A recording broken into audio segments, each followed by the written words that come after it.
Are you struggling to conceive? You have options, and at Piedmont Reproductive Endocrinology Group, we'll make sure you have the guidance and support you need. PREG is known for individualized fertility care that's unique to every patient. We take the time to provide a reassuring and empowering experience because we believe that you deserve nothing less. Let us help you on your journey to parenthood. Visit us at pregonline.com to learn more. Get the guidance and support you need at Piedmont Reproductive Endocrinology Group.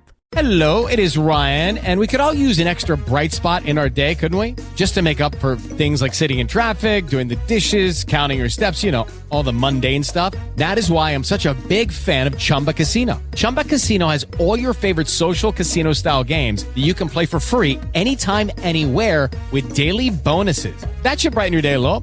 Actually, a lot. So sign up now at ChumbaCasino.com. That's ChumbaCasino.com. No purchase necessary. VGW Group. Void where prohibited by law. See terms and conditions. 18+. Hey, everyone, and welcome back to another edition of Local Leaders, the podcast. And I have two gentlemen across from me, Scott Beatty and Scott Huffman. First of all, welcome. Welcome to the show. Thank you for having us. Thanks for having us, Jim. I'm fired up to talk to y'all about one thing in particular, and that's podcasting, something I know a little bit about.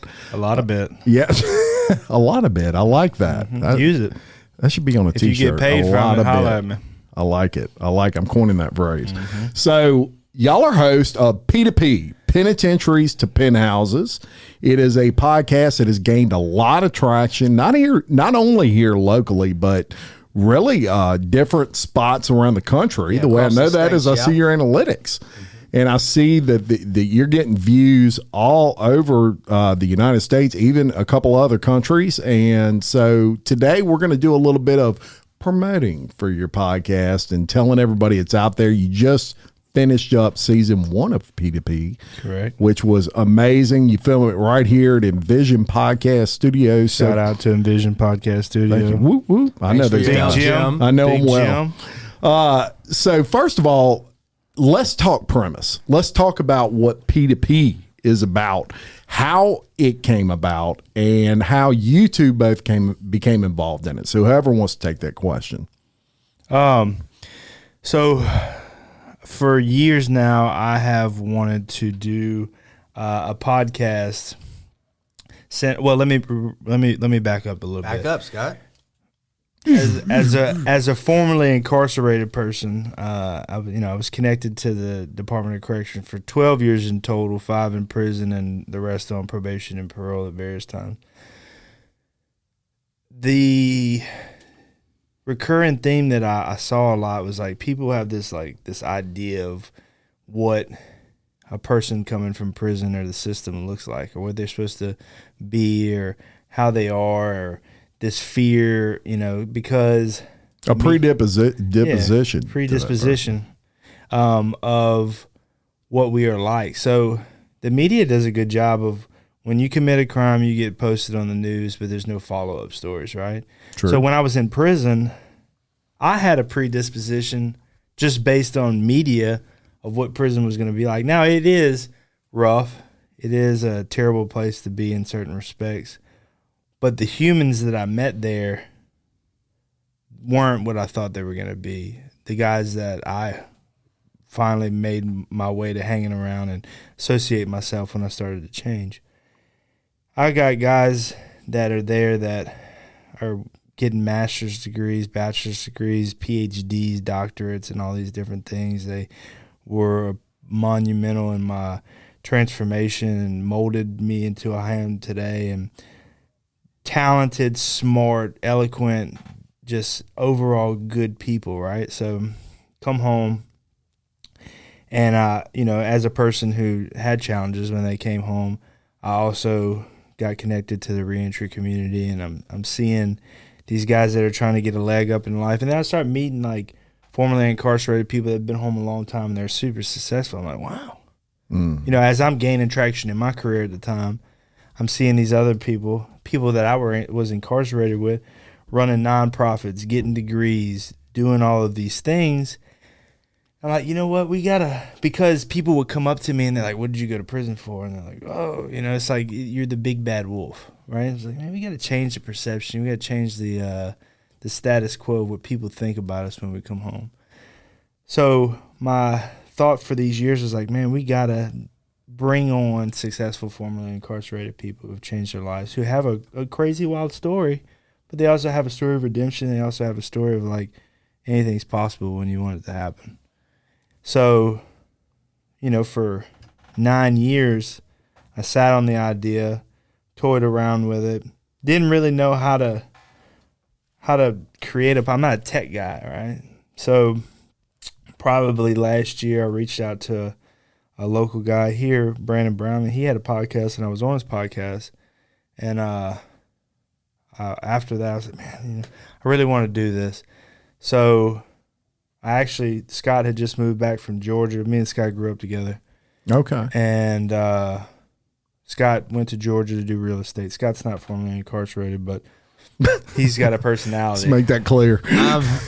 He's a square, y'all. I'm the other viewpoint. Yeah, I'm asking the hard-hitting questions that most of the listeners want to ask. Because, I speak prison jargon. He does. So if me and, let's say, Jim was formerly incarcerated, Jim did 3 hours before or something, right? I would be in dialogue with him, and I'm using penitentiary words, not thinking Scott doesn't know what a Jose is or all these different. So Scott asks questions, but also he's got a personality, right? People gravitate towards him. And so when he moved back, he's got the same level of energy that I have, though, just in life, not just with podcasting, but in work and career and all these different things. We need to link up. Talk to him about the ideas. He's like, let's do it.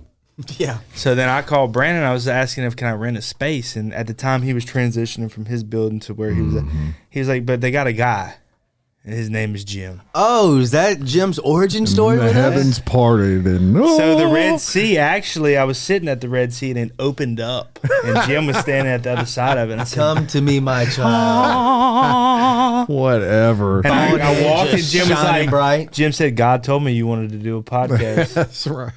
So, here we are. And here we are. Yeah. And but anyway, so I called Jim, and but the story from the Red Sea is actually true. I called Jim, and I told him what I wanted. He's like, man, come see me. And look, here we are today, doing season 2. Yeah, and I'll say this, you're absolutely right about the perception. And look, I'm sure you would agree with me when I say there's some people in this world that probably don't need to be out, and there's some people that do. That feel it in their heart, and they're I don't know if you use the word repentant on their actions, but they're completely different people now, and they deserve a second chance. And so that's something that when you did your first podcast, I realized, because I had a preconception notion that, especially people that done hard time, right? A bunch of thugs coming in Jim's podcast. Yeah, it's hard to understand that those people can change after that amount of time, and I've seen it. I've met some of these individuals, and they're changed people, in my opinion. If nothing else, what you get out of your podcast, in my opinion, is some stories that, number one, are inspiring. Number 2, are raw. That's one thing I really love about y'all's podcast is it's raw. It's, for the most part, unscripted. Things can be said that you don't see coming. Yeah. And it's entertaining, if nothing else. I'm sure you and I have it's like we're like a fly on the wall listening to them, because they'll go into stories and it's like they're there talking about the experience. That's right. That's exactly right. And now Scott B., who is known as your best friend in real estate. Shout out. And when he's not talking on a podcast, he sells real estate here locally. Yes, sir. Across the Louisiana state line. That's it. And he would. So I'll throw a little plug out and appreciate it. And say, hey, if you're looking for a real estate agent, Scott B., he'll be. Do you have a slogan or anything? Well, your best friend in real estate. Best friend in real estate, the bad boy of real estate, Louisiana's favorite realtor. I got all of them, Jim. When he was in high school, Instant Messenger was popular. AOL. It's like text message for the internet for all the young. So his AOL Instant Messenger name was Bout It Beatty, because Master P and them was blowing up at the time. It's always something catchy. So it's Bout It Beatty. One thing that I appreciate about the podcast is the fact that like just coming in from not knowing really much of anything about prison, incarcerated individuals besides what we see and hear about on the news and on TV. But like everybody likes a success story, but everybody loves like a second chance, like a bounce back story. Redemption. You know? Yeah, the redemption story is like my favorite aspect of it because it's wild. We're talking to people that have been in jail sometimes 30 years. Yeah. Sometimes with like Mr. Arthur was 40. Yeah, no luck of getting out, by the way. Life sentence. Like life sentence, you're stuck in Angola, by the way. If you're from Louisiana, you know about it. I'm sure a lot of people know about it. When you get a life sentence in Louisiana, you got life means life. Yeah, you're stuck. And some of these people are finding out the news while they're legit in the cotton field or some wild, crazy story like that where somebody just nudges them like, hey, you've been paroled, I guess, or like you're well, a lot of times what happens is every year, and this is part of some of the work that I do, but I go to the state capitol usually in the March and then or April, sometimes through May, to lobby for legislation. So every year, different nonprofits in Louisiana, I particularly work with the Justice and Accountability Center, but we go to the Capitol advocating for criminal legal reform, whether it's with legislation that affects lifers, right? You running for politics, bro? What's going on? One day, maybe. I like it. No. But so, legislation that will affect people that have life sentences and give them parole dates, right? Just how Andrew got out with the Montgomery Miller thing. I mean, he had a life sentence. Check out Andrew's story. Andrew is the real life Shawshank Redemption. Well, he was an exception because he was juvenile. Correct. When he was sentenced. Well, that law wasn't always there. Like it happened because people went to the Capitol and that's what I was trying to get at. Like so, every year legislation happens, just like it does with every other bill or law that comes into effect. But so you might just be going about your business one day, like Mr. Arthur, and he had a prophecy. God said. No, he was talking to somebody, and they were talking about he signing up to do inmate counsel to fight for his case. He's like, if God wants me to come home, he'll change the law for me.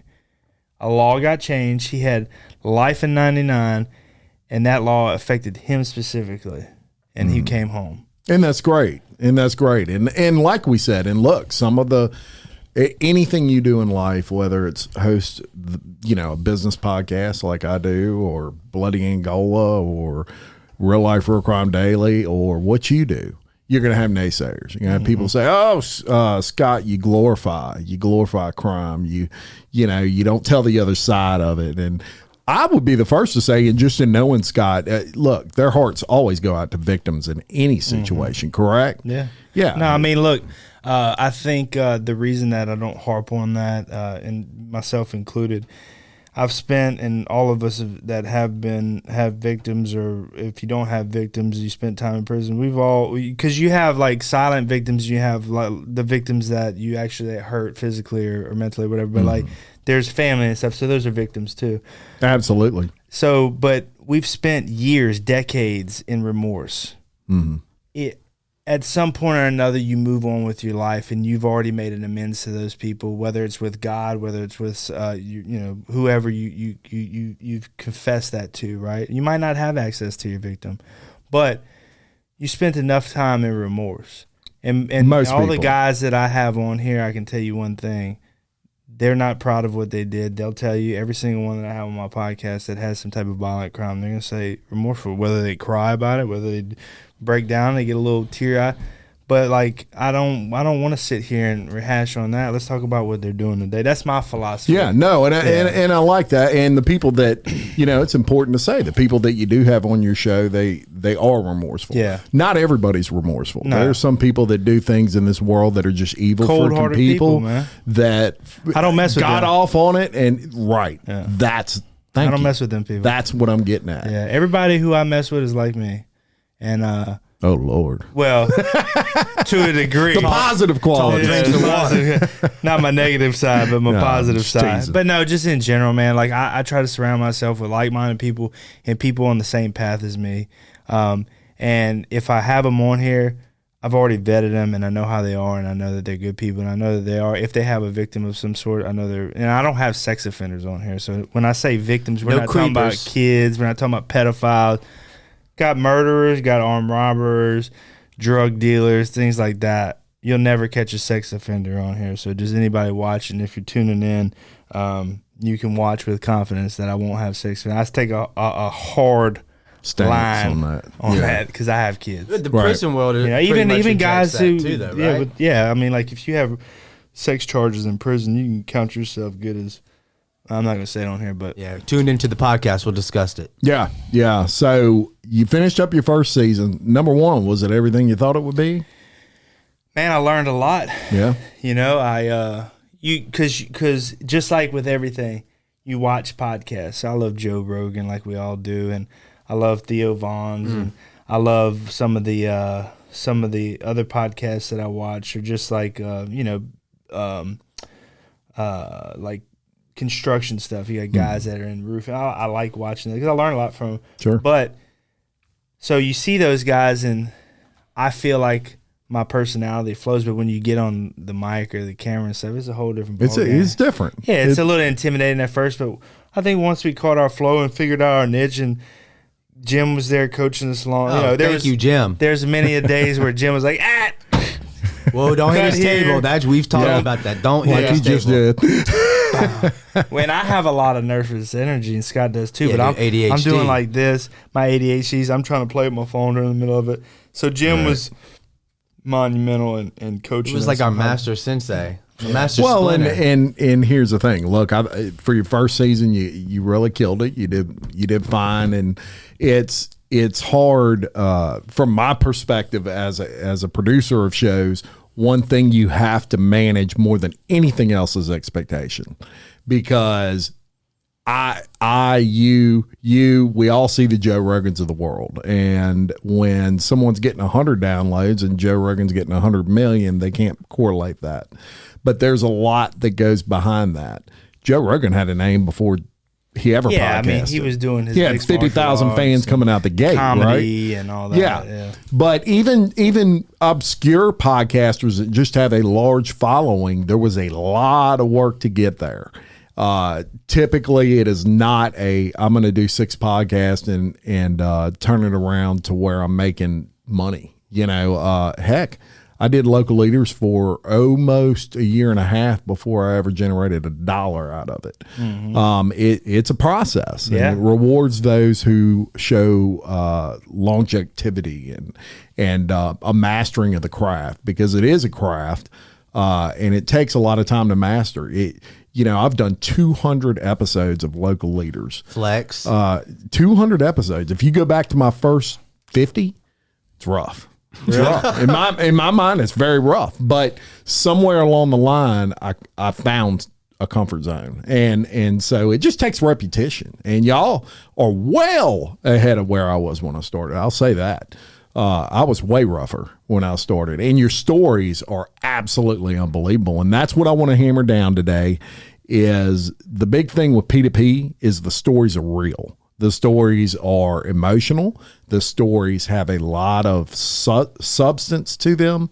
And when you have that, everything else you can master as you go along, right? So you make my job easy in a lot of ways, because sometimes the stories aren't very interesting, and then you're fighting a whole nother battle, which is we need to find something to grab an audience. Y'all found that very quickly. I know you were at the Bloody and Go Live, both of you, and generated a lot of attention after that on your podcast. It was interesting, folks, that you could see the jump in their analytics, just like it was like a heartbeat. It just went from. So, all those things work, but y'all are really killing it. And Scott B, I want to ask you, you were new to the podcasting game and kind of new to that type of genre, being that, as Scott H said, you've never been incarcerated. So when you were hearing these stories, were you like me, just like, wow, man, I can't believe that? In my mind, I was thinking, I hope Jim brings a bucket of popcorn for the next episode, because these things keep on getting better. I'm telling you. Because I'm sure that's what I was saying. Like, we're watching it and we're listening to the story. It's just like watching a movie sometimes, because like if you have a good imagination, you could just see, like, because it all plays out. Yeah. You have stories. We start off every single podcast where we have our guests tell a fantastic story, and most of these people have about 10 to 40 years worth of stories to tell. So I mean, the entire time, sometimes I don't even say a word, just because there's nothing that I need to actually do. It's like, that was a good episode. Well, that's right. And one thing I'll say about Scott B that he's kind of a natural and very good at is he knows when to interject. Yeah. And sometimes with podcasters, especially when there's co-hosts, you almost struggle with everybody trying to talk at the same time, or they're interjecting at the wrong time. And he's pretty good with his timing on when he says things. And that's something that Shout out me. I didn't have to teach. So that's Shout out good. Scott Beatty. Shout good at out that. Scotty B. But I'll just Very good job. I like whenever the guests get on live in the middle of the day. Oh, dude, we have people. Shane one time he's like, "Whoa, what's happening? We're on live right now." So we're interviewing him. We're recording it in audio and visually, and then he puts his phone on live on Instagram, Yeah, on and so Instagram. he's getting it. But to kind of circle back, you get good stories about like high intense energy stories, and then you also get like the emotional roller coaster that our first guest on season 2, episode 1. That was a tearjerker. Where, like I almost cried, and I think the last time I cried was during the movie Pay It Forward, like Haley Joel Osment. You cried on Pay It Bro, Forward? watch it Oh, again. man. Watch it. Should I watch it? Yeah, dude, you'll cry. But it was a story about My wife redemption. likes when I cry. And it was just it's just a good story, because that was one of those situations where something happened. He needed to, I guess, apologize for it. Powerful story. And then you'll have to watch it, but it was one of those few moments when you need the story to go a little bit longer because you're about to have something in your throat and because you can't say anything. If you're a person that believes in God, it'll give you God goosebumps. That's for sure. For sure. Yeah, so that episode, incidentally, will be dropping the first week in April, I believe. it's next week. Next Monday. April 1st. Yeah. Yeah. April Fools. Yeah, perfect time to drop it. Yeah. So look for that. It'll be their show's going to be every Monday at midnight. So they're going to drop. We're gonna drop whether a you teaser clip. Whether you wake up at 1:00 in the morning or 6:00 in the morning, it'll be there when you wake up. Wakey. Every Monday, and they are the P2P Podcast. We were happy to have you on. Thank you for having I'm us. happy to produce y'all. It's fun, and with what I do and the amount of time that I spend doing, I want to have freaking fun. Man. Yeah, absolutely. You know what I mean? So thank you for coming on the show. I'm going to link all of their stuff to the description of the video, folks. So just go to YouTube, hit the bell. It'll notify you every time an episode drops, and you don't even have to think about it. You just look at your phone that morning. It'll say, hey, P2P just dropped a new one. For my audio listeners out there, same thing. In the description, you're going to see everything you need to know to follow these guys and listen to these amazing stories. Any last thoughts? If you support us, we appreciate it. Yeah. And one thing, thank you, Jim, for all of your help doing this. man. If you are in the area, you want to get going with the podcast, call up Jim. He didn't pay me to Holla say at me. this. No, He's helped I us didn't. out a lot. I If appreciate you you. want to get it started, One free session. one free session, he hooked us up. I'm Sounds taking like this an ad microphone to with me. Yeah. But thank you for your help, Oh Jim. man, It's nothing been, to it. You've It's been fun. awesome. It's fun. And I want to thank all of y'all now that we're thanking everybody for listening, subscribing. Look, we're over 13,000 subscribers on YouTube. We are Numbers about to go up. just that's it. That's it. We can't thank y'all enough. Listening, supporting, sharing the show, a huge thing for both P2P and for local leaders of podcasts. So make sure you share those shows. That's the only way other people know about it, and it also helps to get the name out. Be a friend, tell a friend. Yeah, that's right. Rate the show. Apple Podcast, 5 stars. Facebook, wherever you listen, Spotify. Yeah, 5 stars, give a rating, and you can put one word in there. Just put great. You don't have to spend a whole lot of time unless you want to, but I can't tell you how much that helps all podcasters when you do that. So until next time, love your community, support local business, and support P2P Podcast, and keep leading. Thank you very much. Are you struggling to conceive? You have options, and at Piedmont Reproductive Endocrinology Group, we'll make sure you have the guidance and support you need. PREG is known for individualized fertility care that's unique to every patient. We take the time to provide a reassuring and empowering experience because we believe that you deserve nothing less. Let us help you on your journey to parenthood. Visit us at pregonline.com to learn more. Get the guidance and support you need at Piedmont Reproductive Endocrinology Group. Okay, round two. Name something that's not boring. A laundry? Ooh, a book club. Computer solitaire, huh? Ah, sorry, we were looking for Chumba Casino. That's right, ChumbaCasino.com has over 100 casino-style games. Join today and play for free for your chance to redeem some serious prizes. ChumbaCasino.com. No purchase necessary. Void where prohibited by law. 18+ terms and conditions apply. See website for details.